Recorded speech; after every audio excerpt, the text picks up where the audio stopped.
Welcome to the Shema Podcast, the podcast for the perplexed, where Torah insights, intertwined through personal stories, as well as interviews with leading Torah scholars, demonstrate the empowering qualities of Torah and mitzvot.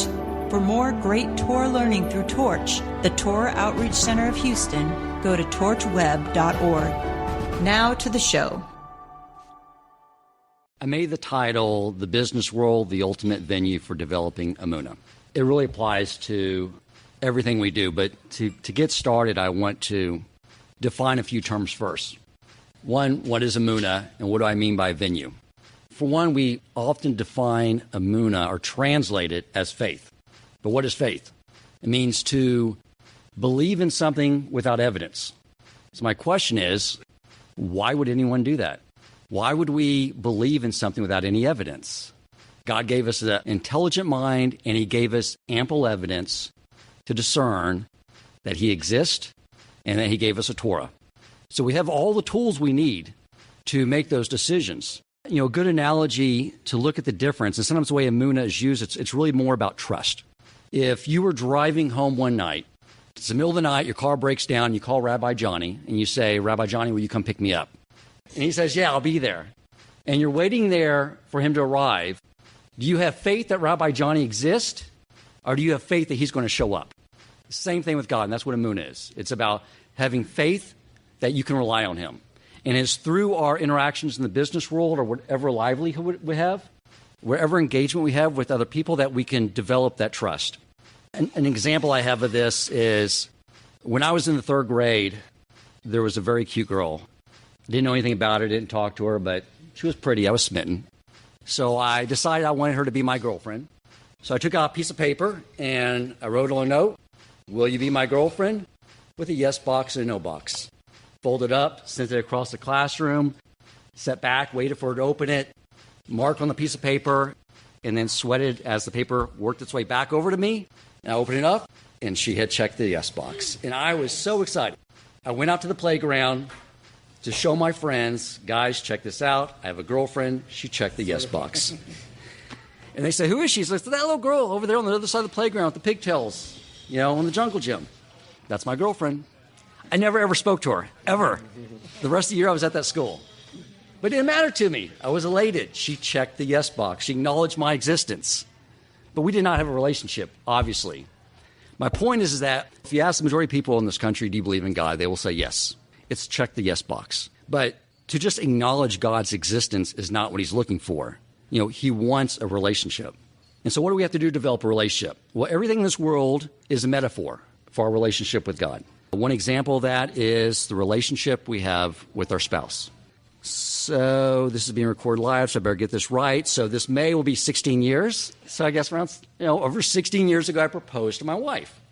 So I start off the relationship by saying, I think you're an amazing woman. I want to spend the rest of my life with you. But how would that proposal have gone if I added an addendum? And I said, but I really don't trust you with my money, so we're going to keep our finances separate. And I only want to sort of maybe hang out Friday night through Sunday morning. So I'm going to keep my own place because I need me time during the week. And I really don't trust that you're always going to be there for me. So I'm still going to date other women. Do we have a deal? Obviously, no. So when we talk about Emunah, we are talking about developing trust in God. And that means developing a relationship, which means there's action items involved. Just like a relationship with our spouse. We can't enter into a relationship and just voice our intentions, but not take any action. The other thing about just saying, I believe in something without evidence, that's never going to lead to action. There's the 3 cardinal sins that you're supposed to be willing to die for Hashem if they ask you to do it. If your belief system is simply built off, well, the guys at Torch, the rabbis there, they're very smart. They said to believe in it. No. And matter of fact, I can't source this, but the rabbis can, but I have read a quote from the Talmud that we're not supposed to believe in God because someone else told us to. He wants us to use our reason and research and delve into it so we have conviction and we move beyond faith and we move to knowing. So now let's talk about the venue before we really step into this so there's a clear understanding. We know we have free will, and we know God is hidden in this world. The question is why? Why does He want us to have free will, and why does He have to hide Himself? So once again, we have the metaphor of parenthood.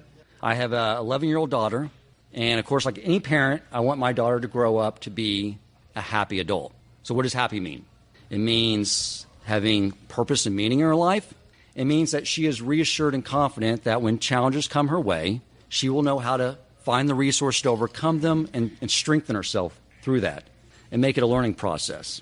The way I've tried to develop that with my daughter is when she was first born, I was right there, constantly teaching her, this is the way to behave, don't behave this way. But as she's gotten older, I just backed off more and more, just giving her more free will. And just see, how does she problem solve? But it's like everything in life. She makes mistakes, and then she learns from them. Either I'm stepping in and providing advice or nudging her in the right direction. Pretty much just I threaten to take away technology, but then I just make the right decisions. I hate taking away things from her. But that's the way I've gone about it. Now, there's another way I could have parented where it would have assured that she never made a mistake. Absolute. From the moment she was born, as soon as she started walking around, and since we have one child, my wife and I could have taken turns doing this, is I hovered above her with a piece of candy in one hand and a belt in the other and said, what choice are you going to make now? How about now? How about now? She would have always made the right choice because we're hardwired to avoid pain and pursue simple pleasures. But would I have helped her become an adult that's happy? Of course not. She would have been very unhappy. She would have been a dependent robot. That's all I would have created. The same thing is in this world. God wants us to be happy and by being independent and being strong. But the fact is that it's not like he doesn't interact with us. He controls everything in nature. He orchestrates who we are coming into contact with. He has every mechanism for interacting with us. And so what we're going to get into is, in the business world, our livelihood, everything in the livelihood is a business. Whether you're a musician or whether you're in finance, whether you're in law, whether you're in medicine, we're doing business with other people. And through all that, there's systems in place to help us interact and develop a relationship with God. What I'm here to tell you is that God wants to be a business partner with each of us. And I am telling you, my thesis is, which I aim to prove, is that I know very much he wants to have a business relationship with us because it's in a business contract that we have with him. Because if I want to be in business with someone, I want a business contract. I want to know what are my responsibilities and what are my partner's responsibilities. And the reason I know this contract is so important to God is because he asks us to read it every morning and every night. Furthermore, when I broke apart the contract into clauses, 3 out of the 8 clauses are simply clauses dealing with things to do to remember the contract. And the vast majority of the language is around these things to remember to do the contract. So let's sort of break this down so we can get a clear understanding of what this relationship is supposed to be. So first, we acknowledge the counterparty to the contract. Correct me if I'm wrong with my legal jargon. We say Hashem is God, Hashem is one. Then we have a clause dealing with our responsibilities in this arrangement. And keep in mind, this is a contract, so everything is an action item. You shall love Hashem, your God, with all your heart, with all your soul, with all your resources. So again, just like in a relationship, we can't just declare a love. There's an action item associated with this. So how do we love God with all our heart? That's going to be built around acts of trust and gratitude, which we're going to develop more as we sort of build on this conversation. What about with all your soul? Those are the 3 cardinal sins. As we know, idolatry, murder, and adultery. I will say that 1 out of those 3 are things that in our livelihood that we are susceptible to doing without someone putting a gun to our head. So let's get into that. What is that one? It is idolatry. We are so susceptible to that. You have to understand what that means. I always thought it meant that you had to get a statue and then pray to it. I mean, what you're basically saying is you're taking something that has no value and you are putting your trust in it. So anything that we put our trust in other than God is an idol. What are you putting your trust in for your livelihood? Is it God? Or does your sense of security come from you have X amount of dollars saved up? Or because you work for a great company? Or because maybe you own your own business and you have great clients? Anytime you put your trust in your livelihood in these exterior things other than God, the other thing which I used to do, and you have to know a little something about me, I'm 48 years old now, Up to the age of 40, I was agnostic. And so what was my idol? I didn't attribute, of course, any of my God-given gifts that enabled me to do my career. I didn't attribute them to him because I didn't believe in God. They were me. It's my ego. That was my idol. So these are all things that we're very susceptible to. And so the next thing is with all your resources. So what are our resources that God gives us? Time and money. We're commanded to love him with all our time. Again, that means not just Friday at Shoal and Saturday or when you're at torch class, but during the work week, like I said in my marriage proposal, my made-up addendum, then I didn't want me time. No, all the time. And then second, with our money, that means our tzedakah. So right now we have 3 things that we are responsible for, which are sort of general categories. Then we go into the reminder clause. Obviously, he really wants us to do this. Remember to do this. First, teach them to your children, your apprentice in the business. Teach the contract to them. Speak of it when you sit in your home, you walk on the way, when you lie down, when you rise up. Talk about it all the time so you won't forget the contract. It's a great deal. Don't forget it. Take the contract, bind it to your arm and to your head. Literally, if you're a man, figuratively, if you're a woman. And you shall write them on the doorpost of your house and upon your gate. Take the contract, post it all over the place so you won't forget it because it's an amazing deal. Please don't forget it. Then we get into the next responsibility, and it's getting into obey all my mitzvot. Study the Torah. It's the employee manual. Not only does it cover all the law that you may come up across in business or any interaction with anyone, Torah also teaches us how to behave in a dignified manner that's suitable to have God as our partner. So the next clause is one of the most important clauses of any contract, and that is our compensation. So if we do these things so far, what do we get? I will give rain for your land in the proper time, the early rain and the late rain, and you will gather in your grain, your wine, and your oil. I will give grass in your field for your cattle, and you will eat and be satisfied. So we clearly have everything that he's going to provide to us. But there's sort of a problem here. So this is referring to farming. But this is a business model that we can take with us, works with any business that we may be involved in. But let's just say that I decide I'm going to take my contract, I'm going to get into the farming, get out of the investment world. So I buy some farmland, buy a farmhouse, move my family out there. I do everything in the contract. I love Hashem with all my heart, all my soul, my resources. I study Torah. I teach it to my daughter. We do the mitzvot. I do everything. And just like clockwork, the early rains come, the late rains come. Perfect. Spring's wrapping up. I walk out to my farm, and it's just dirt. And I look over at my neighbor's farm, and he has this big, bountiful harvest. I call him over, and I was like, what's going on over here? It's like, I did everything in the contract. And he said, did you plant seeds? It's like, no, I didn't plant seeds. There's not seed planting in here. It would say, and you plant the seeds, and I'll make it rain, and blah, blah, then you'll get the harvest. It doesn't list that. It's like, well, it's an implied responsibility. You got to plant seeds.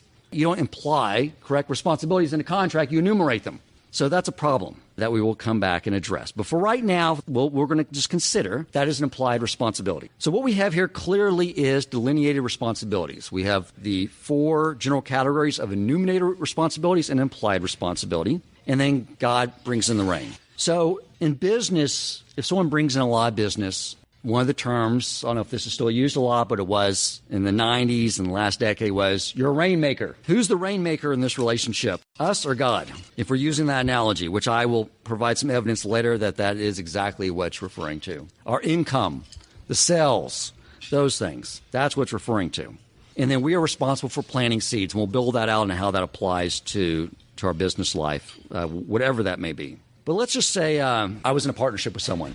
And we decided to bifurcate the responsibilities. They were going to do admin and operations. I was going to do sales, business development. And I come into the office one day, and my business partner's like, looks so stressed out. And I said, what's going on? And they said, I'm really, really worried that you're not going to do your job. Well, right there, my business partner is showing they do not trust me. That is greatly diminishing the strength of the relationship. And then if time goes on and all of a sudden I come into the office and they're on the phone making sales calls, I'm going to say, whoa, wait a sec. I want to be in business with you, but you clearly want to do everything yourself. You clearly want a sole proprietorship. I'm not going to force this on you, and I can't. If you're saying you want to do everything, then I'll remove myself from the partnership and you'll be a sole proprietor. So keep that in mind, because now we get to what I call the termination clause. Take care lest your heart be lured away and you turn astray and worship alien gods and bow down to them. For then the Lord's wrath will flare up against you, and he'll close the heavens, so there will be no rain, and the earth will not yield its produce, and you'll swiftly perish from the good land which the Lord gives you.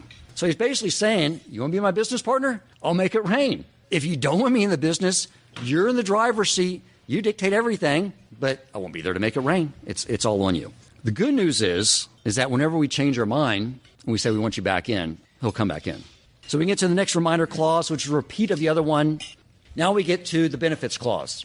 So if you're negotiating with your earthly employer and you say, let's talk about benefits, you would say, here's what I want. Here's what I really want you to do. I want you to pay for the health insurance premium for me and my family. Cover the whole thing if you would, but I want a good policy. One with, low copay for preventative care, one with a low deductible for major medical. Would you be willing to do that? God says, forget the health insurance. I'm just going to prolong the days of you and your children. Full family package.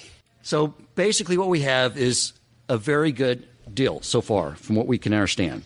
And then God says, I need you to do one more thing in the contract. I know Dan very well. He's going to wake up in the morning. He's going to study some Torah. Then we're going to have our morning business meeting. He's going to take the contract, put it on his arm, his head. He's going to read the contract. And then he's going to take the tefillin off, and he's going to walk through his house. He's going to see the contract everywhere. He's going to go get ready. He's going to pack his suitcase, grab his bag, head off to the airport. And I give Dan, to the time he gets out of his neighborhood, by the time he's on the phone or listening to the radio, that he has totally forgotten the contract. So I want you to wear a seat. That way you'll remember the contract. There's another way. And then he executes the document. And he doesn't just say, sincerely, Hashem, President and CEO of the heavens and earth. He's entreating us. He's imploring us. He's trying to really I really want you to do this. So remember, I am the one who took you out of Egypt to enter into this contract with you. So now that we've gone through that, you sort of understand we know our responsibilities, and we know that God really wants us to enter into this agreement with him. So now let's sort of go into the business structure. So we know that God did not structure this world where he could send an ACH deposit directly from the heavens to our bank account, because he knew the banks would charge an exorbitant interdimensional transaction fee. So we need earthly employers to be our intermediaries, whether they're employers or whether they're clients, customers. We need those intermediaries. And sometimes he wants to promote us, whether through income or getting us in a position where we can better actualize our true potential. So what does he do in that blessing? He sometimes orchestrates events so that employer will fire us. And the reality is that, and if you talk to anyone who's ever been laid off, I was laid off earlier in my life, everyone always looks back and say, best thing that ever happened to me, the one thing I wish never happened again. However, I didn't have any Torah back then. The reality is that if that's happening, this is the most amazing moment to do an act of trust. Because what you need to do at that point is review the contract, review your responsibilities, look at it, see what could I be doing better, do teshuvah for it, ask forgiveness, and then say, there's only so much time a day, God, that I can spend looking for a job, sitting at my resume, talking to headhunters, going on interviews. Your responsibility is to make it rain, to bring in the income. One of my responsibilities is to study Torah. So I'm going to use this extra time and just study more Torah. And just use that as an opportunity to say, I'm so excited about this new intermediary that you're connecting with me to provide me this new blessing. Now, the other thing that can happen with our intermediaries is we enter into contracts with them. Employers, clients, customers. Sometimes those contracts conflict with our contract with God. And what I will tell you is that if it happens, it's awesome. What I mean by that is it is the most remarkable, great opportunity to take a step of action and show your trust. One of the things I wanted to add this year was to not only become Shomer Shabbat, but this last year, I wanted to observe all the Yom Tov days. So I called the president of my company and said, hey, you know how I told you I can't work on Saturday anymore? High holidays are coming up. I can't work. I'm going to have some days I'm going to take off too. And he goes, all right, just tell me what day you went off. And I said, all right, hold on a second. It's more than a day. And I pulled out the calendar, and he's just like, that's like half the days in September. And I was like, I know. And he's like, do you think you're going to be able to make the deadline so we can get all this new initiatives launched? And I was like, I don't know. We may have to delay it. Now, they could have said, this isn't going to work for us. You're going to do this every year? Why is that my concern? My contract is with God. And so if he need to find me a different intermediary, business partners, employer, that's fine. And that's a remarkable opportunity to show trust. It reminded me, the reason I loved that opportunity when I saw it, was it reminded me about back when I first started giving tzedakah. When I first started giving tzedakah, years ago, I was in a lot of financial distress. I started studying Torah and learning about tzedakah, and I learned you're supposed to give tzedakah, and I said, that's a good idea. When I start making more money, I'm going to give tzedakah. And then I learned that's not the business model. That's not the formula. It's you give tzedakah, then you start making more money. But that's what was so great about it back then was I was like, I'm looking at my budget, and it's barely matching up, and I said, fine, I trust you. I'm giving them money to charity. And sure enough, he returned it. I gave it again, and he returned it greater. And within a year, I was up to 10%. I wasn't even thinking about it.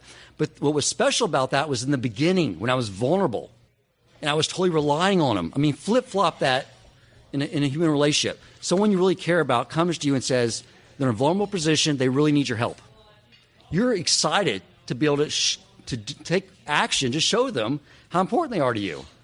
And so in that situation where I'm vulnerable and I say, God, you're the one that's responsible for paying the bills now because right now it's not going to add up. And he was able to return it. That is what I call the honeymoon phase. And when this came along, I was like, awesome. Let's see what happens. Next thing, fiscal year end, Rosh Hashanah. What do? Review the contract. Look at everything you've done. Anything I need to do better? There's going to be things you messed up for sure. The good news is that we can do teshuvah. And then when Yom Kippur rolls around, our employee file is totally cleaned up. It's spotless. There's nothing on there, not one tarnish. So we are in good standing to keep our job, i.e. live another year. But is that all we want in life? Is just a status quo? No, we're ambitious. We want to grow. So how do we grow? Bring it back to the employer, your earthly employer. You want a promotion. You say, I really want this promotion. You come in, it's like, what do you plan to do? It's like, well, do better. Well, specifically, what are you going to do? Just like, I'm going to try harder. Well, can you define that a little more? We would never think about doing that in that situation, but we come into Yom Kippur without a business plan. So what I've done for the last 3 years, which I highly recommend you do, is I write a business plan. I have my business advisor review it. And what he does is helps make sure that when I'm pushing myself, but I'm not taking on too much so that I'll fail and get discouraged. He wants me to be successful so I can grow. So I put in there, here's a Torah I want to learn. What do you think? I think you should have this. That's probably a little too much to tackle all in 1 year. Here's the new observance I want to do. Here's the mitos I want to work on.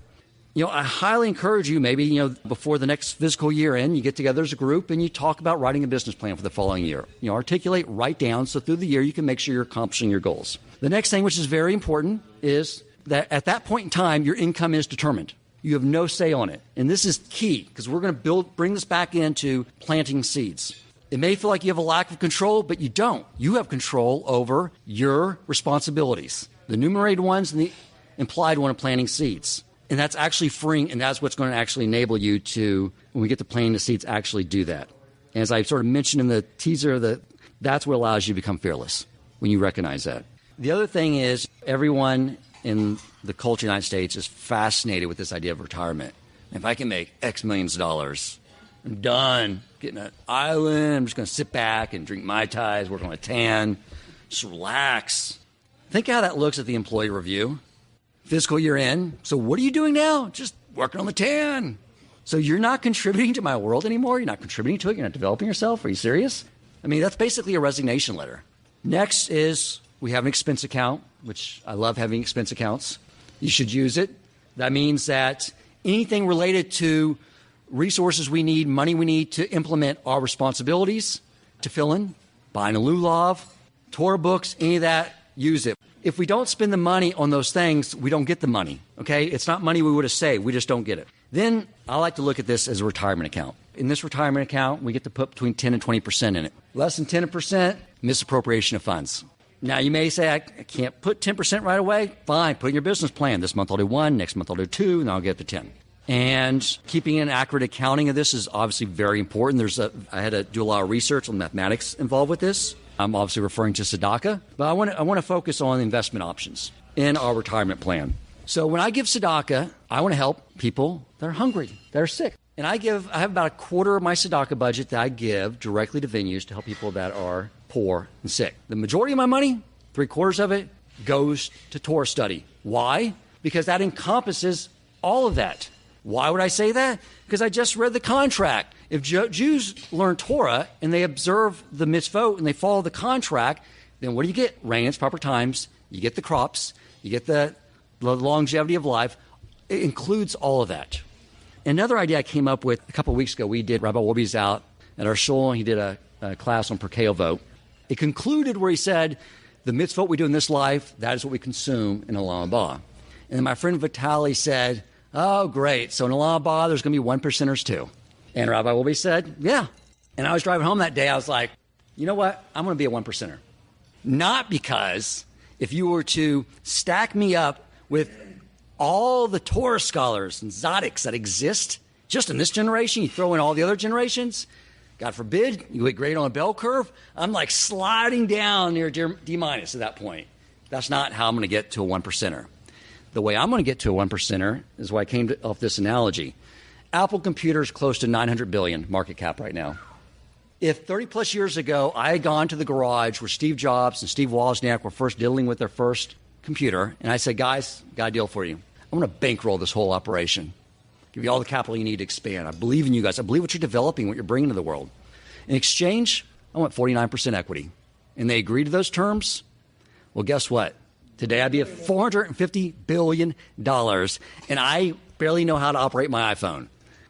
So when I give tzedakah, what I am doing is every month I am dollar cost averaging in to all the mitzvot that these rabbis are doing, teaching Torah, all the Torah learning you do, the mitzvot of learning Torah, and then acting on it. I got equity in all of you. I give tzedakah to other yeshivas, dollar cost averaging in every month. All these students through Torch worldwide, through all the multimedia, these other yeshivas, dollar cost averaging in to all these students. And if I hopefully get a 420 years, that means I'm going to have 72 more years of dollar cost averaging in to all these remarkable Torah scholars buying equity in them. So I will be a 1%er, not because I'm as great as them, but because I saw the value in them and I bought equity in them. Here's something else to consider on that matter. When I first started giving tzedakah, I gave tzedakah to the charities I saw advertised everywhere. Big names. They got Hollywood actors and entertainers, and that's who I gave to. And they're great charities. But, actors in Hollywood are not going to get together and do a telethon to raise money for Torch and Torah study. That's not going to happen. So you think about what population of the world is actually going to have a possibility of being interested in supporting Torah study? The Jewish population, which is what, 0.001% of the world population? 0.02%. And then what percentage of Jews is interested in supporting Torah study? I would say 20%, 25%. So you're talking about a very elite group. Bottom line is it's a very elite group of people that are able to recognize the value. And the smart money does not invest where the crowd invests. They invest where there is the most value. And that's what I do. So now let's get to I want to bring back into the ideas of planting seeds and where all this fits in. So one is, before we get to the planting seeds, there's one more stage in everyone's, whatever livelihood you're involved in. It's creativity. One of the things you need to know is that, where do ideas come from? They come from God. If you recognize that, and you pray for the ideas and the creativity, and then he gives it to you, and then you thank him and show an action of gratitude and appreciation, then it will generate more ideas. I've also sometimes have sat at my computer and just like nothing's happening. It's just like the information flow is off. To me, that is, I used to fight that, get another cup of coffee. I don't fight anymore. What I do in that moment is it's God telling me, it's not the time for this. Do what you're responsible for. I grab a Torah book and I just spend the next hour studying Torah. And even if I have a deadline, trust me, once I go back to it, boom, the information flows again. So now I want to get into planting seeds. This is sort of where I want to build to, this implied responsibility. So in the business world, what it means is we are developing relationships. That's the planting the seeds. So we know we don't make it rain. We know we don't have control over income. So what do we have control over? Well, it doesn't matter whether you are on a sales call or you're working with potential clients or business partners or inner office. What you're doing is that is our opportunity to show God how much we trust him. So what do? We approach all those situations as a servant. We're there to be of service, solve problems. Often I'll go into a prospective client and he'll tell me about their business and I'll say, we're not a fit for you. I'll tell you who he is. I'm not the rainmaker. That's not my job. Second, what do we do when someone brings up a competitor? Maybe it's someone that you're vying for a promotion with. Do we speak Lashon Hara? Absolutely not. Why would we? And the only reason we would have an incentive to is we thought that we were responsible for making it rain. Because then we would have to dog out our competitor in order to get that business, but that's not our job. By the way, I used to read all the sales books and everything. The one book that I think is the best book that I read every day is the Hofetz Chaim's Daily Study for Proper Speech. That is what I want to read every day. So I make sure when I go out into the world, I'm interacting with people, that I'm very cognizant of what words should be coming out of my mouth when I talk about anyone or anything. The opposite of that is when you're talking about either yourself in an interview or you're talking about your business. There's things that are not the most pretty. You have bad times. You gloss over that so you can make it rain, or you say it's God's job to make it rain, and you give full disclosure. Of course, you show perfect truth. So the idea here is that when we have this business relationship, it's giving us the opportunity to take action to show God we trust him and develop that relationship, which brings us back to the mystery of why this was not an enumerated responsibility, to wrap it up. And that is, it wasn't that we do the task of planting the seed, then we get rewarded with rain, and then we grab our harvest. And the harvest is our comp. Harvest is not our comp. It's like the stipend. It's what keeps us alive. So we can continue to plant seeds, because planting the seeds is the exercise, the process for developing the Emunah and the trust in God. That's the equity in the deal. That's why this is not an employment agreement. It's a partnership. That's the equity. That's what we're really pursuing. Thank you so much for letting me take your time tonight, guys.